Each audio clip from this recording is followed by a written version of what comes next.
everyone can afford to take a week or a month off from work, or even use their PTO time to take off of work. Some of us have goals that we're working towards, or simply we just don't have enough PTO.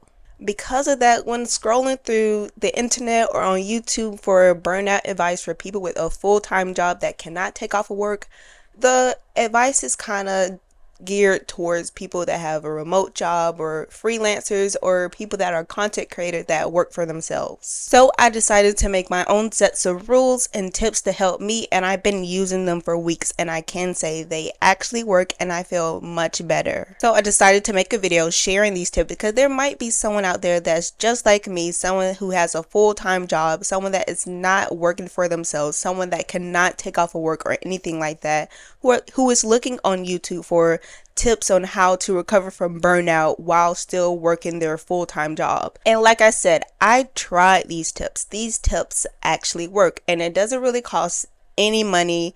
And like I said, you can start literally this week. You can even start today if you wanted to. So make sure you stay tuned for the 7 tips to help you with your burnout while still going to work. Also, this is part 2 of the Recovery Burnout series. I made part 1 some weeks ago, so you can go check that out. Now, let's go to the first tip. The 30 minutes before work sets your energy and your mood for the entire day, so don't skip this step. Having a pre-work routine can also help you calm down and be present in the moment. For my pre-work routine, I love to do a good skincare routine. My go-to skincare routine is like nothing special, but I really love just taking my time and just putting on my cleanser, then my toner, and then my moisturizer. Then I love going in with a body lotion, just moisturizing my entire body and putting on my favorite perfume. That really just helps me get me into the mood and just sets up my energy for the entire day.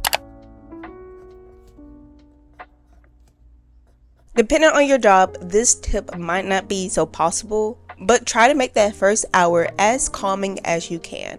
Maybe you can listen to some classical music, piano music. I love to do that sometimes, and work on your most easiest task first. If you work at an office job, maybe you take that first hour just to clean up your desk a little bit. Or for others, it might be just spending time and talking to your coworkers. That can sometimes be calming for people. I'm an introvert, so that's not pretty calming for me, but it might be calming for you. If you're a teacher, this might look like cleaning up your classroom a little bit, organizing your papers or your supplies, or just wiping down the tables and the windows. You can do this tip the night before or during the first hour to yourself. Choose what music, podcasts, books, audiobooks, YouTube videos, whatever you like to listen to. Choose what you want to watch or listen to that can help fuel you throughout the entire day. Opening your emails first thing in the morning can cause stress. If you're like me, you probably have a bunch of emails from people that message you either the day before or the evening after you left from work. Take a while to calm down before you open your emails, because your emails is a beast. You're going to be stressed and overwhelmed, because I know that when I immediately open my emails, as soon as I sit down and clock in, I am just stressed and I immediately want to clock out. So please, please, please don't open your emails the first thing when you get into work.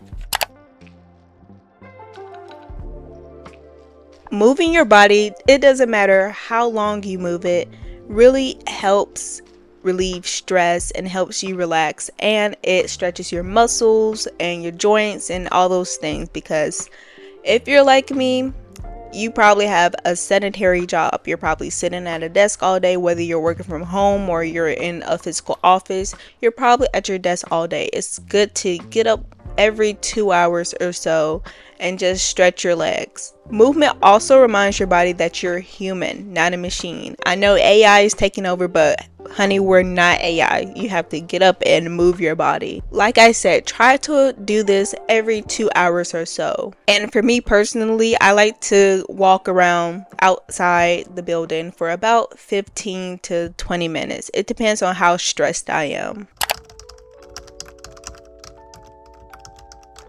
If your workload is becoming unbearable, unsustainable, you're going home every day crying and telling your partner how awful it is, speak up and say something. I know it's very scary to say something to your supervisor, your manager, your boss, but you are your biggest advocate. Like, I'm advocating for you, but I cannot physically go into your boss's office and tell them that, hey, my friend is stressing out. You need to loosen up the workload. Unfortunately, I can't do that. So you will have to be your own advocate. You have to go into that office and tell your boss. Or if you're like me, I'm kind of an introvert. Well, not kind of. I'm definitely an introvert.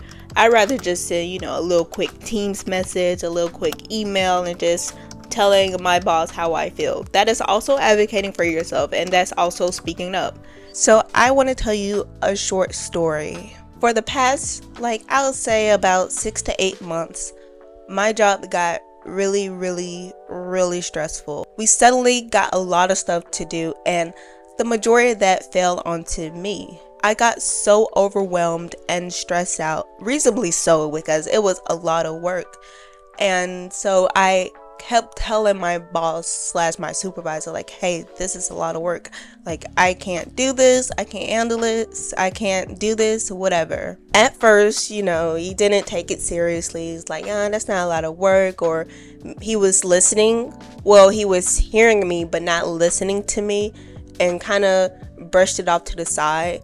But I constantly went back and kept speaking up and advocating for myself, saying, this is a lot of work.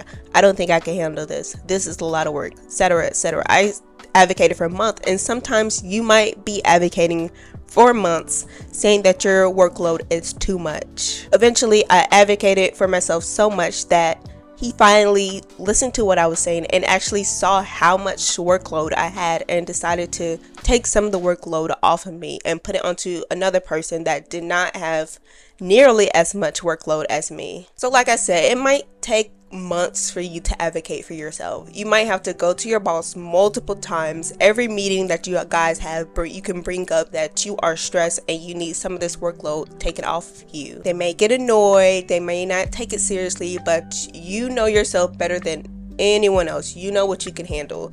So don't let the fear of them not liking you, or them not taking you seriously, or anything like that, or them treating you differently, don't take that to heart. You need to protect you. Let yourself exist during lunch. When you clock out for lunch, that is your time. You're no longer on the clock. This is your free time, so spend it wisely.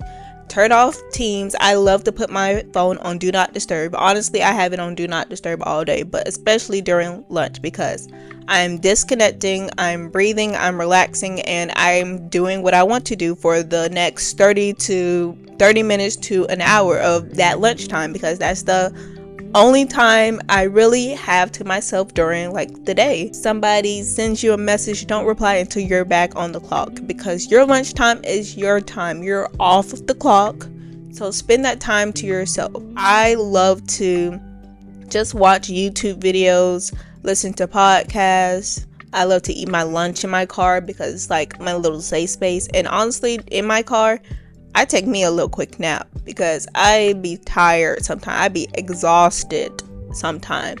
So I take me a little nap. And you can also do that too. Don't be afraid to go to sleep. All in all, your lunchtime is to yourself. Your lunch break is to yourself. So protect that. Guard that with your life, because that's the real only time that you have to just disconnect from work and just chill out for a bit. You're allowed to take care of yourself, even if you can't get time off. These 7 tips that I gave you can help you reduce your burnout. And if you need motivation or additional advice, or someone to tell you that you are worthy and that you deserve all the love in the world, I recommend you sign up for my newsletter, Better You. Better You is a newsletter focused on personal growth and intentional living.